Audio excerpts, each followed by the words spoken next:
आखिर क्या वो रीजन था जिसकी वजह से सीएम पंक हारे आज का royal rumble match, Cody Rhodes ने क्या कहा है अपनी विक्ट्री के बारे में, और रोमन रिंग्स का क्या रिएक्शन है कोडी रोड्स के जीतने के ऊपर, विंस मैकमैन के ऊपर जो एलिगेशंस लगे हैं उसके ऊपर ट्रिपल एच का क्या कहना है, आज के वीडियो में आइए सब कुछ बात करते हैं। Makes me more CM Punk than you. I don't give a damn what the Tribal Chief say. सबसे पहली अपडेट की तरफ निकल के चलते हैं, जो कि है कोडी रोड्स का रिएक्शन अपनी रॉयल रंबल की विक्ट्री के ऊपर, जो कि उन्होंने प्रेस कॉन्फ्रेंस में दिया। उन्होंने कहा कि मेरी जो फिनिश द स्टोरी टर्म थी उसके ऊपर काफ़ी सारे मीम बन रहे थे, लेकिन मेरे लिए ये एक बहुत ही ज़्यादा सीरियस चीज़ है और इसीलिए मैंने आज अपनी मेहनत से रॉयल रंबल को जीता है। और उन्होंने कहा कि पूरे साल मैंने ऐसे ऐसे क्वेस्ट किए हैं जिससे कि मैं डिजर्व करता हूं रॉयल रंबल जीतना और मुझे इसके लिए कोई भी क्वेश्चन मार्क नहीं कर सकता है। और यह तो प्रीटी क्लियर हो चुका है अभी कि वो रोमन रिंग्स को ही चैलेंज करने वाले, क्योंकि ये तो लाइव टीवी पर ही उन लोगों ने ब्रॉडकास्ट कर दिया था। उसी प्रेस कॉन्फ्रेंस से दूसरी अपडेट निकल के आ रही है बेली से रिलेटेड। तो बेली भी जीतने के बाद अपनी जीत पे रिएक्शन देते हुए बोली कि मुझे ये जो जीत मिली है इसके लिए मुझे बहुत सारे स्ट्रगल्स करने पड़े हैं, और जो कि वास्तव में फैक्ट भी है, क्योंकि इतने साल से लगभग पिछले जब से वो डैमेज कंट्रोल वो लेके आई हैं उनका डाउनफॉल ही डाउनफॉल चलता आ रहा था, उनको काफ़ी सारे हार देखने पड़ रहे थे। तो अभी उन्होंने कहा है कि ये जो इतने सारे हार हैं और इतना जो मैंने पेशेंस रखा है इसका रिवॉर्ड मुझे कहीं ना कहीं अब मिलने वाला है। और वहीं पे WWE के अपने chief content officer Paul triple H Levett भी आए और वहाँ पे उनको काफ़ी सारी चीज़ों के बारे में पूछा गया, और वहीं पे उनसे एक क्वेश्चन किया गया था कोडी रोड्स के बारे में कि कोडी रोड्स को आप किस तरीके से देखते हैं। तो उन्होंने कहा कि वो अपने आप को इतना काबिल बना चुका है, वो इतनी मेहनत करता है, इसीलिए आज वो कंटिन्यूस 2 बार रॉयल रंबल जीत के हिस्ट्री बना चुका है। उसके बाद उनसे पूछा गया कि आपका क्या रिएक्शन है विंस मैकमैन की ये पूरी सिचुएशन के ऊपर। तो उन्होंने कहा कि ये मेरे लिए एक काला दिन था, लेकिन इस हफ्ते हमने और भी बहुत बड़ी बड़ी चीज़ें की हैं, जैसे कि TKO को नेटफ्लिक्स के साथ मर्ज करना और वहीं पे द रॉक का बोर्ड ऑफ डायरेक्टर्स पे आना, और भी बहुत सारी चीज़ें इस हफ्ते निकल के आ रही थी। तो उन्होंने कहा कि मैं ज़्यादा अभी पॉजिटिव चीज़ों के ऊपर फोकस करूँगा, एक वर्क फ्रेंडली एनवायरनमेंट बनाने की कोशिश करूँगा और इस कंपनी को आगे लेके जाऊँगा। के बाद एक स्टोरी निकल के आ रही है कि रोमन रेंग्स का क्या रिएक्शन है कोडी रोड्स के रॉयल रंबल जीतने के ऊपर।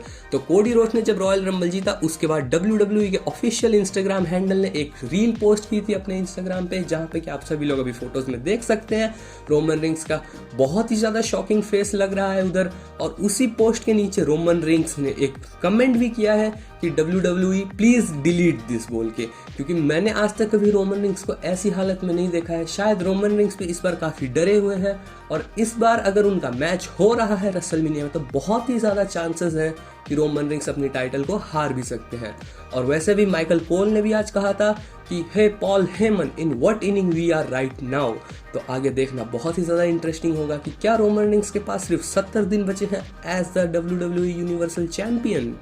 और बीच में अभी एक छोटी सी अपडेट आप सभी को दे देता हूं कि स्लिम जिम ने अपना जो कॉन्ट्रैक्ट है वो रीसाइन कर लिया था WWE के साथ, इसीलिए आज के शो में उनका ब्रांडिंग हमको देखने को मिला था। उनका कहना यह है कि अभी विंस मैकमैन अपनी पोजीशन से निकाल दिए गए हैं और अभी कंपनी का उनके साथ ऐसा कुछ लिंक नहीं है, इसीलिए जो इतना पुराना रिलेशन है वो WWE के साथ वो ब्रेक नहीं करना चाहते हैं। और अपडेट यहाँ पे निकल के आ रही है जो कि है TNA की नॉकआउट चैंपियन जॉर्डन ग्रेस से रिलेटेड, और उन्होंने आज एक ट्वीट करके फिर बताया कि WWE यूनिवर्स में आके उनको कितना ज़्यादा अच्छा लग रहा है, और उन्होंने ये भी टीज किया कि ये पहली बार है और आखिरी बार तो बिल्कुल भी नहीं है। तो फ्यूचर में शायद हमको WWE और TNA के ऐसे ही क्रॉसओवर देखने को मिल सकते हैं। और अपडेट यहाँ पे निकल के आ रही है ब्रॉन ब्रेकर से रिलेटेड, और रॉयल रंबल के बाद उन्होंने एक इंटरव्यू में ये कहा है कि अब वो ऑफिशियली मेन रोस्टर का पार्ट हो चुके हैं, और आज की उनकी परफॉर्मेंस देख के वो डैम श्योर हो चुके हैं कि वो अब मेन रोस्टर में बहुत ही अच्छा परफॉर्म कर सकते हैं। आज जेड कारगिल ने भी अपना मच एंटिसिपेटेड डेब्यू कर लिया है WWE में, और उन्होंने रिएक्शन देते हुए ये लिखा है ट्विटर पे कि मुझे और थोड़ा सा रेडी होना पड़ेगा, क्योंकि मैंने WWE के सुपरस्टार को थोड़ा सा कम आंका था, लेकिन मुझे और प्रिपेयर होना पड़ेगा, नहीं तो आज मैं रॉयल रंबल ज़रूर जीत जाती। और मैं अभी आपको एक स्पॉइलर दे देता हूँ कि 99.999% ये कन्फर्म ही है कि जेड कारगिल और बियांका बेलेयर का मैच होने वाला है रेसलमेनिया के अंदर।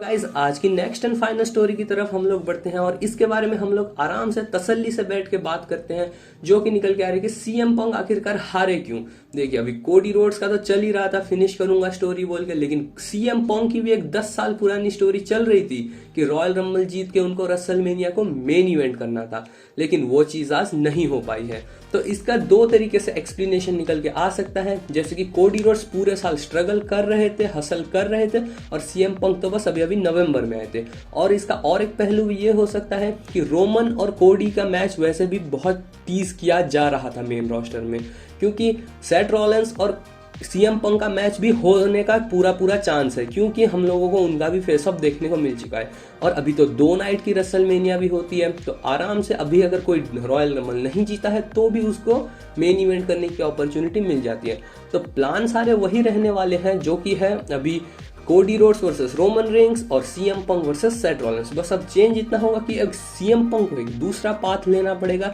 जहां से कि वो सेथ रॉलिंस को चैलेंज कर सकते हैं। इसका एक और रीजन निकल के आता है कि अभी सेथ रॉलिंस इंजर्ड है, तो वो हर हफ्ते रॉ की टेपिंग्स में मौजूद नहीं रह पाएंगे, तो उनकी राइवलरी को अभी से बिल्ड करना थोड़ा सा मुश्किल हो सकता है। इसीलिए WWE थोड़ा सा सेफ भी खेल रही है, और उनको भी लगा कि अभी सीएम पंक को अगर एक साथ सारी ग्लोरी दे दी जाए तो WWE यूनिवर्स शायद उन पे टर्न कर सकता है। और अभी कोडी रोड्स का भी सिचुएशन बहुत ही ज्यादा अच्छा हो रहा है, क्योंकि अब वो डायरेक्टली चैलेंज कर सकते हैं रोमन रेंस के ऊपर। तो गाइस आज की वीडियो यहीं तक थी। अगर आपको पसंद आई हो तो इस चैनल को सब्सक्राइब कीजिएगा, और मैं मिलूंगा आपसे अगली बार।